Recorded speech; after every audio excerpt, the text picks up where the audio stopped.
Tu aimerais apprendre toutes les prépositions russes? Salut! Привет, c'est Diana et je suis très contente de te retrouver dans cette nouvelle vidéo où je vais te parler du nouveau cours intensif que j'ai créé pour t'aider à apprendre le russe. Il s'agit du cours intensif Apprendre les prépositions russes.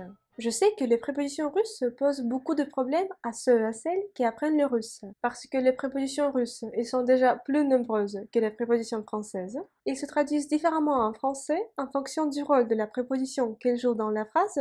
Ensuite, chaque préposition elle exige l'emploi d'un cas particulier après elle. Mais cependant, il arrive très souvent que la même préposition exige l'emploi des cas différents après elle.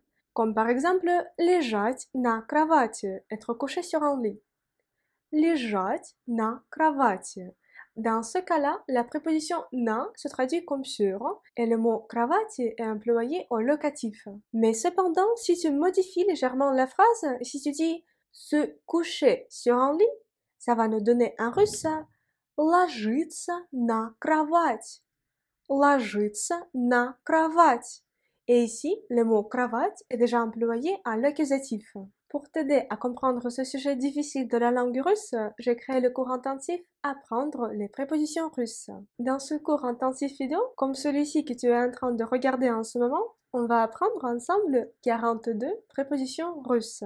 À la différence des vidéos sur YouTube, ce cours intensif il dure 410 minutes. Pendant 410 minutes que dure ce cours intensif de russe, je vais t'expliquer en détail l'emploi de chaque préposition russe.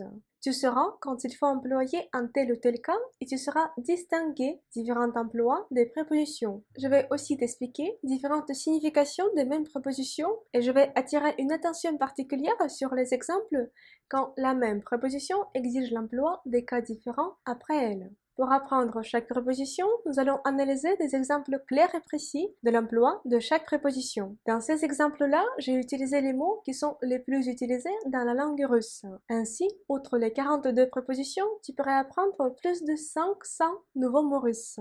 Comme nous allons analyser beaucoup d'exemples ensemble, je vais attirer une attention particulière sur la prononciation et sur la grammaire. C'est-à-dire, quand nous allons rencontrer des passages difficiles, nous allons nous arrêter calmement et je vais t'expliquer en détail une telle ou telle règle qu'on vient de rencontrer. Comme bonus, je te ferai découvrir 18 locutions prépositives qu'il existe en russe et je vais t'expliquer à quoi elles correspondent en français et quel cas il faut employer après. Tu vas retrouver tous les exemples et toutes les explications de ces prépositions dans un livre numérique que tu pourras télécharger et consulter quand tu veux. Pendant la première semaine de lancement de ce cours intensif, tu pourrais l'acheter avec 32% de réduction en faisant entrer un mot de passe spécial. Tu pourrais le retrouver dans la description de la vidéo. J'espère te retrouver très bientôt dans une prochaine leçon de russe. Et pour l'instant, je te dis Пока! Salut!